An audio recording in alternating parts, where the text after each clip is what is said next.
Hi everyone, welcome back to my channel. Today we're going to be diving deep into a book called Brilliance. It's book one in the Brilliance trilogy by Marcus Sakey. There's going to be spoilers, so don't watch if you don't want spoilers.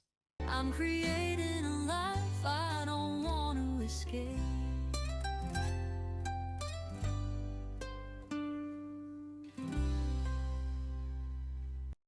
So, Brilliance. The title sounds optimistic, right?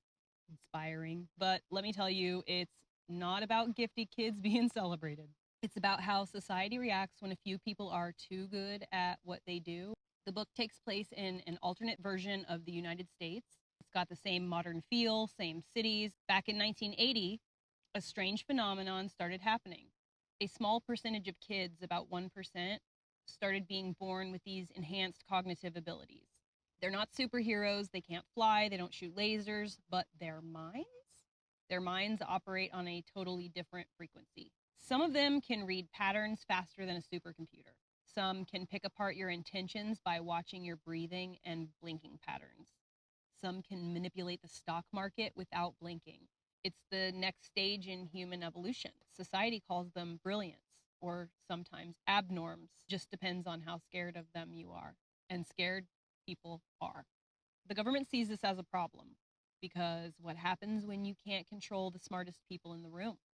What happens when someone can dismantle your economy at 23, like Eric Epstein did, who, by the way, is a brilliant that cracked Wall Street like it was a video game. And then he rebuilt it and retired before most people even get out of grad school. So the US responds with something called the Equitable Services Act. It sounds harmless, right? Sounds like some bureaucratic form to help people. Wrong.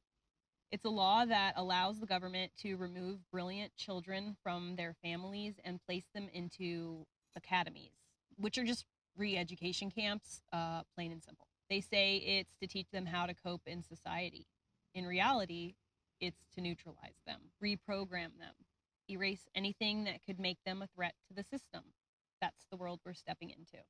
Nick Cooper. Nick works for the government, specifically the DAR, which is the Department of Analysis and Response, who is essentially the police for Brilliance.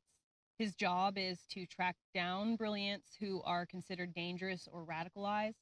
He's like a special ops agent with one major difference. He is also a brilliant.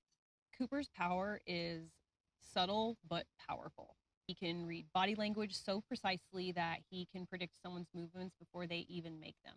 In combat, he's unbeatable. He can dodge punches and bullets because he sees them coming in real time. He is essentially a living, predictive algorithm. But what makes him interesting isn't the ability, it's the burden of it. Nick believes that he is doing the right thing. He believes brilliance can be dangerous and that by tracking the violent ones, he is protecting the innocent ones.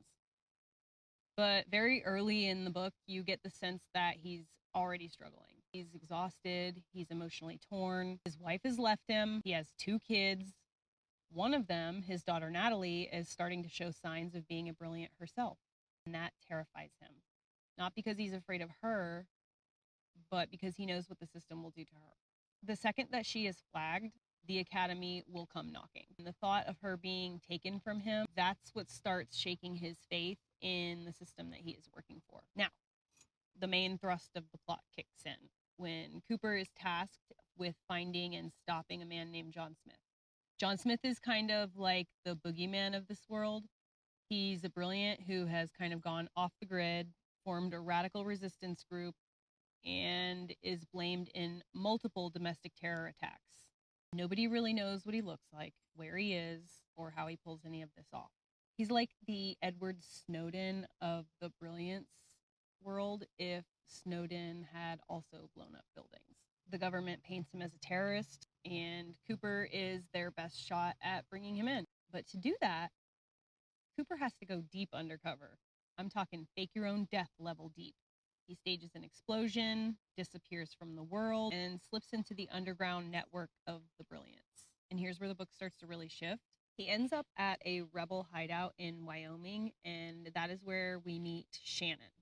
She is a brilliant with emotional pattern recognition. She can like almost sense intent, and this makes her like impossible to lie to. She knows Cooper is suspicious. She really doesn't trust him at all, but she lets him stay anyway.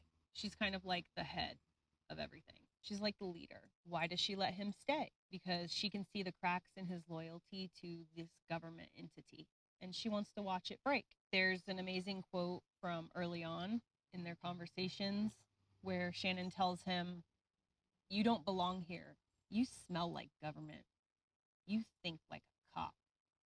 And when he asks her why she hasn't kicked him out yet, she says, "Because I want to see what happens when the dog realizes it's been fetching sticks for the wrong master." And that is exactly what is happening to Cooper. He sees that the people he's been hunting, they are not terrorists. They're families, artists, kids, just people trying to live without being locked in cages for being born a little different. Eventually, he meets the infamous John Smith. And again, what Sakey does here is genius because Smith is not some cartoon villain. He's calm, he's reasonable, he's articulate, he doesn't talk like a radical, he talks like a philosopher. And he tells Cooper straight up, "They made us criminals before we did anything wrong. So now we have to decide, do we prove them right or let them break us?" Cooper's worldview starts to completely collapse. He realizes Smith doesn't actually want to destroy America. He wants to stop a government that is destroying freedom under the illusion of control. Then comes the turning point. Cooper uncovers a secret DAR plan called Operation Switchhook, and this is kind of like a gut punch for him. Switchhook is a false flag operation. The government plans to bomb a shopping mall, kill hundreds of innocent people, and frame it on the Brilliance. Why?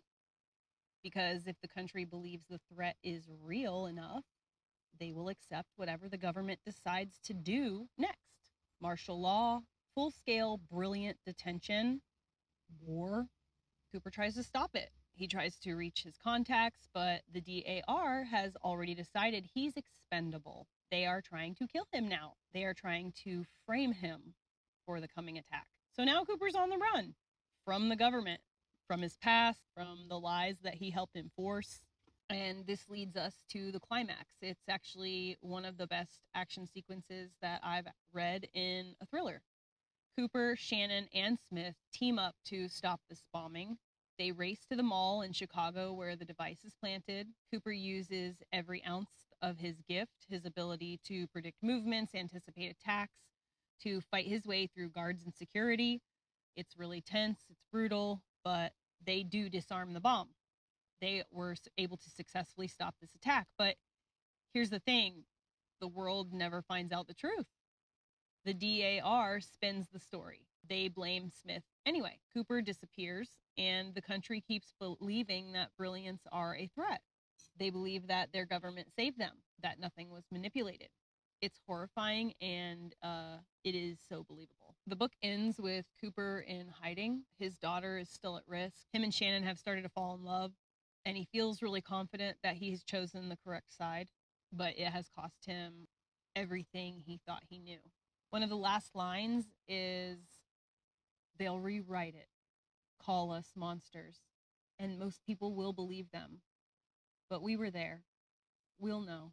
Brilliance is one of those books that wraps up tight but leaves a knot in your chest. It's not a happy ending, but it's a true one. It forces you to ask yourself, what would you do if the system told you that freedom had to come with a price tag? Something that we actually need to really consider in today's world. That safety means sacrificing other people's freedoms. Would you go along with it, or would you become what they fear? That's what really makes this book so powerful. It's not just like sci-fi, it's a political mirror. It asks real world questions in a way that sticks with you really for a long time after you finish the book. And yeah, so that kind of wraps up Marcus Sakey's Brilliance. I'll be back soon with book 2, A Better World. And that, it's a little bit more wordy than the first and the third book, but in the third book it really ramps up, and you're not going to want to miss that one. So come back and look for book 2 and also book 3. And thank you so much for hanging out with me during the full walkthrough. I will see you on the next one.